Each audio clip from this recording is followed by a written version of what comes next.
네, 이렇게 올 하반기 전국의 최대 분수령으로 꼽혔던 730 재보궐선거가 새누리당의 압승으로 막을 내렸습니다. 네, 특히 새누리당 이정현 후보가 전남 순천 곡성에서 당선되면서 한국 정당사에 큰 획을 그었다는 평가까지 나오고 있는데요. 정치평론가 이종훈 박사, 정치부 박순표 기자와 함께 730 재보선 선거 결과 분석해 보겠습니다. 어서 오십시오. 네, 어서 오십시오. 안녕하세요.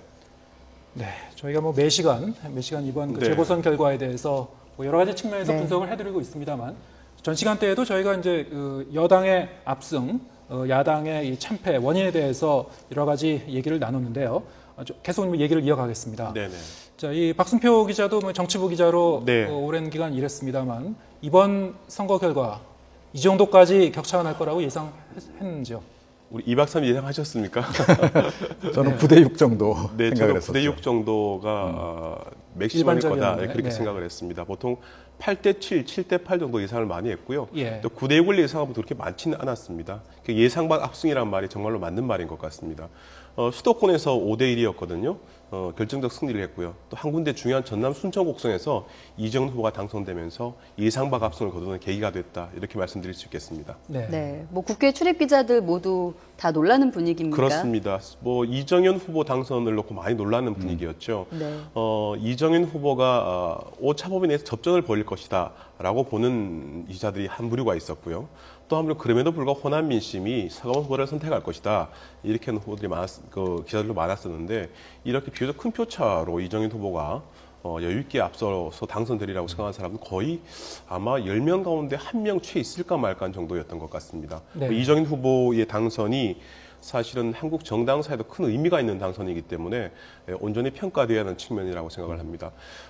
자료를 급하게 찾아봤더니까 85년도 중대선거구 때 아마 보수정당 의원이 2분이 당선된 적이 있고요. 그 후에 많은 보수정당이 이름을 바꿔서 도전장을 냈습니다만 민자당, 신한국당, 한나라당 있었습니다만 한 번도 전남 지역의 의원을 당선시킨 적이 없습니다. 85년도 중대선거구 때 당선됐고 소선거구 때 참패를 했으니까 거의 한 30여명 가까이 만에 호남 지역의 보수상당 의원이 지역구 의원을 하게 되는 그런 한국 정당사에서 좀 획기적 사건이다. 이렇게 봐야 될 것 같습니다. 전북 지역에서 당시에 그 신한국당 그렇습니다. 강현옥 후보가 한번 당선된 적이 있었지만 있었죠. 전남 지역에서는 처음입니다. 그렇습니다. 전남 지역에서 그렇습니다.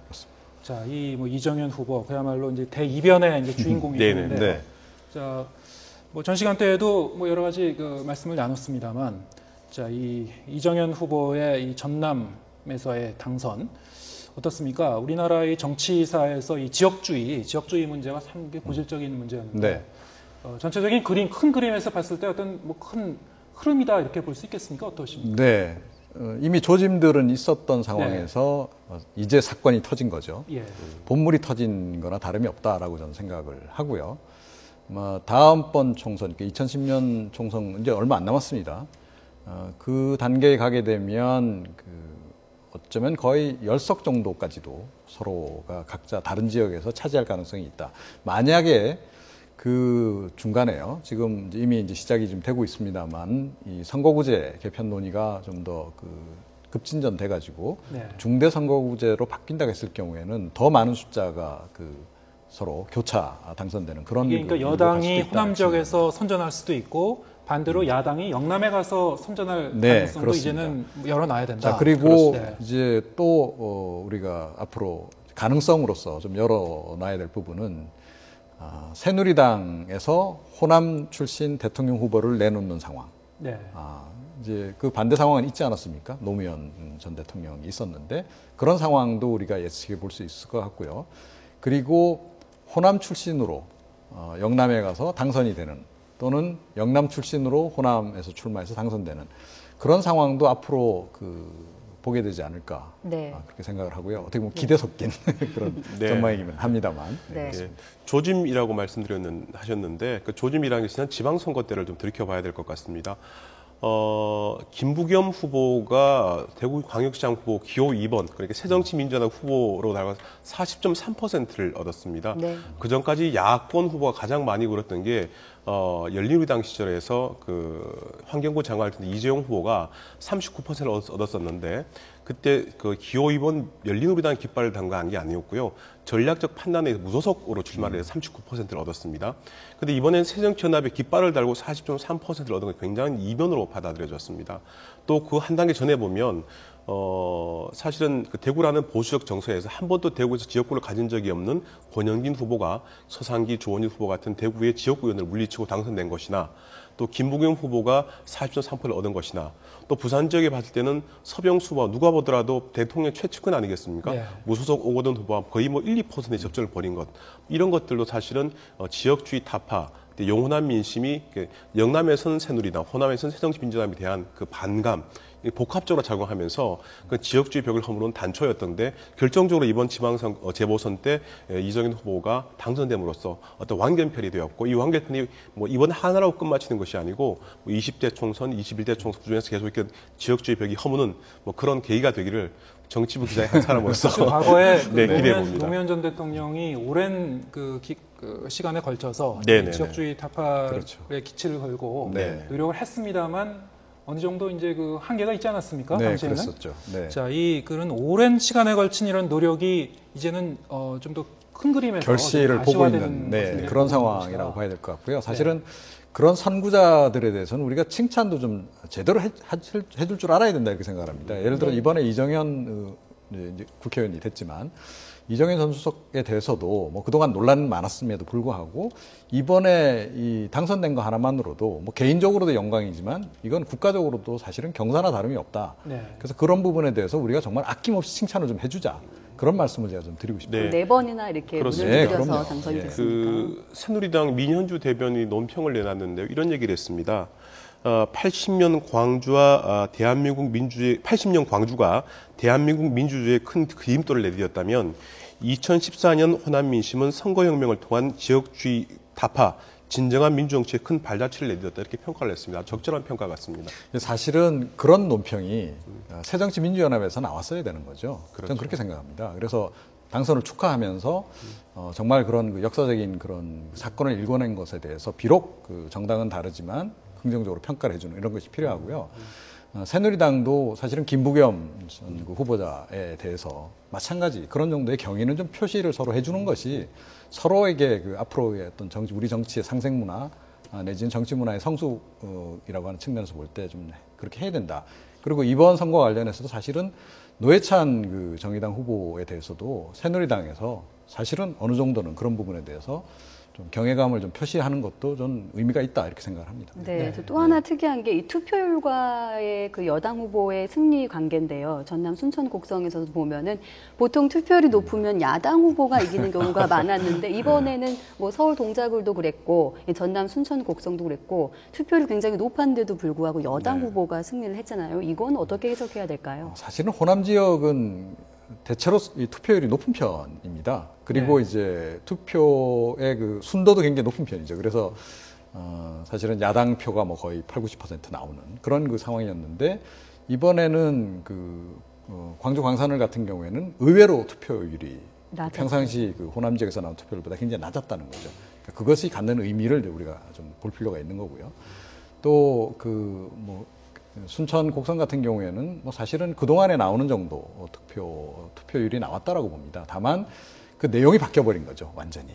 예, 그것도 아주 급반전을 해버렸다는 겁니다. 그래서 그런 부분에 대해서 사실은 새정치연합이 굉장히 반성을 지금 많이 해야 되는 상황인 거죠. 네. 흔히 뭐 그런 얘기를 합니다만 특히 재보선의 경우에 더더구나 그렇습니다만 투표율이 낮은 경우에는 여권 후보가 유리하고 높으면 뭐 야권 후보가 유리하다 이런 얘기를 많이 했는데 결정적인 이 등식이 깨진 것이 지난 대선 아니겠습니까? 72%를 전후해서 이보다 높으면 문재인 후보가 유리하고 낮으면 박근혜 후보가 유리할 거다 얘기했습니다만은 훨씬 높았음에도 불구하고 박근혜 후보가 승리를 했습니다. 뒤 이면을 살펴봤다면 50대 유권자들 결정적으로 박근혜를 지지했다는 것 아니겠습니까? 이번도 마찬가지로 재보선 투표율이 높고 낮고의 문제는 아닌 것 같고요. 지역 후보들의 그 지역적인 정서라든가 후보의 경쟁력 이런 것들을 종합적으로 봐야지 단순히 득표율만 가지고 누가 높다 낮다 이렇게 평가하는 것은 이제는 좀 무의미한 분석이 아닐까 그런 생각을 해보게 됩니다. 네, 자, 이번 선거에서 이렇게 여당이 압승을 하면서 뭐 정부와 여당이 앞으로 이제 국정 운영에도 이제 탄력을 받을 것으로 보이고요. 또 이 김무성 대표 체제도 안정적으로 자리를 네네. 잡을 것으로 이제 보이는데요. 자, 이 관련 리포트가 지금 준비되어 있습니다. 이강진 기자의 리포트 보시고 계속 얘기 나눠 보도록 하겠습니다. 네. 재보선 지역구 15곳 가운데 11곳 승리. 당초 과반 의석을 넘으면 된다며 몸을 낮춘 새누리당으로서는 압도적인 결과입니다. 새누리당 승리의 공은 김무성 대표에게 돌아갈 것으로 보입니다. 김 대표는 지난 14일 전당대회에서 당 대표로 선출된 이후 현장을 누비며 선거를 이끌었습니다. 특히 세월호 참사와 인사 실패 등 이딴 악재 속에 야당의 공세를 꺾었다는 점에서 상당한 성과를 거둔 것으로 평가됩니다. 이 같은 정치적 성과를 바탕으로 김무성 대표는 전면적인 당 혁신에 착수할 가능성이 높습니다. 더 겸손한 자세로 우리 스스로 새누리당은 혁신해서 새로운 새누리당이 되어가지고 국민 여러분들의 신뢰를 회복하도록 하겠습니다. 당 체제도 김 대표를 중심으로 한 비박 인사 중심으로 재편될 것으로 예상됩니다. 다만 호남의 교두보를 확보한 친박 이정현 당선인의 역할에 따라 당내 역학 구도에는 변수가 남아 있습니다. 이번 승리로 도전을 면치 못하던 박근혜 대통령도 국정 지지도 반등의 기회를 잡았습니다. 이에 따라 대등한 당청 관계를 공약했던 김 대표가 청와대에 적극적인 목소리를 내면서 당청 관계에도 변화가 있을 것이란 전망이 힘을 얻고 있습니다. YTN 이강진입니다. 네, 지금 뭐 리포트 보셨는데요. 자, 이번 그 선거 결과를 기반으로 해서 어쨌든 그 김무성 그 당대표 체제가 뭐 연착륙했다 이렇게 평가할 수 있을 것 같고요. 네, 자, 그렇습니다. 앞으로도 뭐 국정 운영이라든가 그리고 당청 관계에도 상당히 또 그 어떤 영향을 미칠 것 같아요. 어떻게 네. 전망하십니까? 청와대가 일단 긴장은 할 것 같습니다. 예. 안 그래도 지금 조기 레임덕 조짐이 보이는 상태에서 전당대회에서 비박계 김무성 대표가 탄생을 하면서 무게중심이 완전히 그 당 쪽으로 가버리는 거 아닌가 그런 우려가 실제로 있었거든요. 또 김무성 대표는 또 유력한 대권주자 가운데 한 사람이고 그러면 모두 다 그쪽으로 가서 그 권력들이 이제 집중이 되다 보면 청와대 또 박근혜 대통령은 좀 소외되는 거 아니냐. 당청 관계도 굉장히 갈등 관계로 갈 수도 있다. 그런 생각을 이제 아마 할 가능성이 좀 없잖아 있다라고 보는데요. 그 생각을 좀 바꿔야 된다라고 봅니다. 그러니까 집권해서 최근까지 사실은 별다른 성과를 내지를 못했습니다. 그러니까 그 부분에 대한 반성을 이제 뼈저리게 좀 해야 되는 거고요. 근데 그 가장 결정적인 그 요인 가운데 하나가 새누리당으로부터 또 제대로 이렇게 그 협조를 못 받았다라는 겁니다. 장악은 하려고 했지만 실제로 장악도 제대로 안 됐고 갈등만 계속 있었고 당청 관계가 그렇게 매끄럽지도 않았고 자 그런 상태였기 때문에 어떻게 보면 지금 개선할 수 있는 그런 좋은 전기를 마련한 것이고요. 청와대가 생각만 바꾼다면 그 청와대하고 당청 관계 부분도 굉장히 호전될 가능성이 오히려 높아졌다 이렇게 봅니다. 김무성 대표가 대권주자라고 전제를 하더라도요. 상당히 여유가 좀 생겨버렸거든요.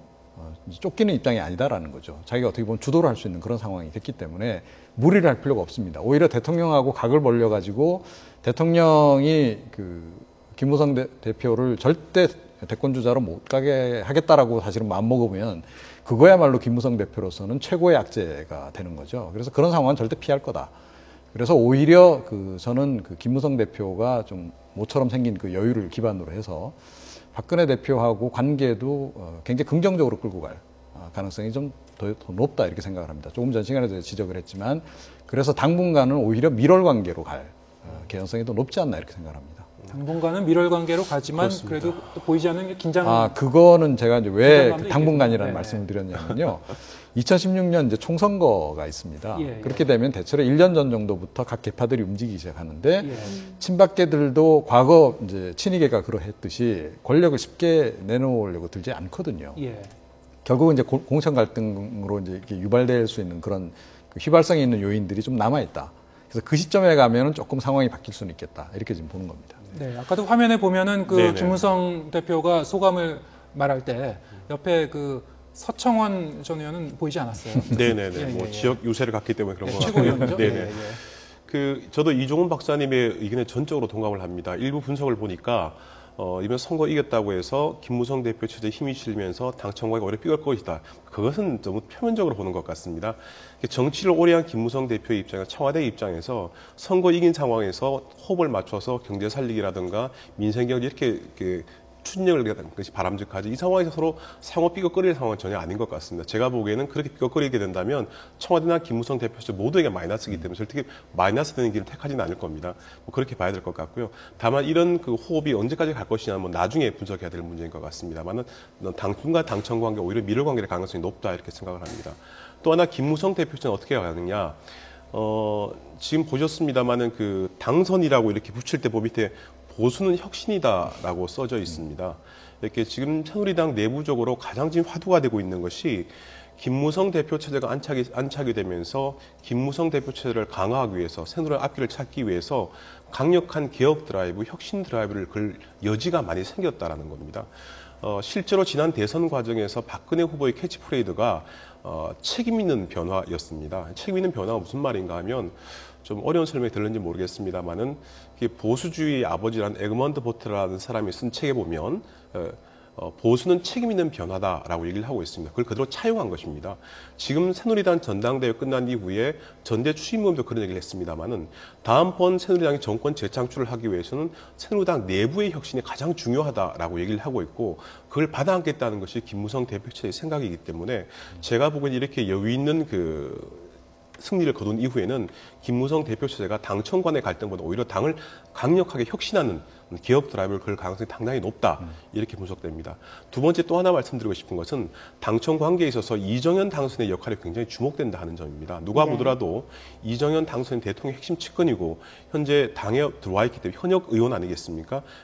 당청 관계에 있어서 굉장히 큰 중요한 역할을 할 가능성이 대단히 높다. 실또 이정현 후보가 최고위원이 될 가능성이 상당히 높은 것으로 보여집니다. 왜냐하면 호남에서 지역구 의원이기 때문에 호남 몫이 그 지명직 최고위원이 아니라 지역구를 가지고 있는 최고위원 될 가능성이 높기 때문에 최고위원 일원이 된다면 당청 관계에서 조율을 한 역할을 할 가능성이 대단히 높다 이렇게 봐야 될 것 같습니다. 네.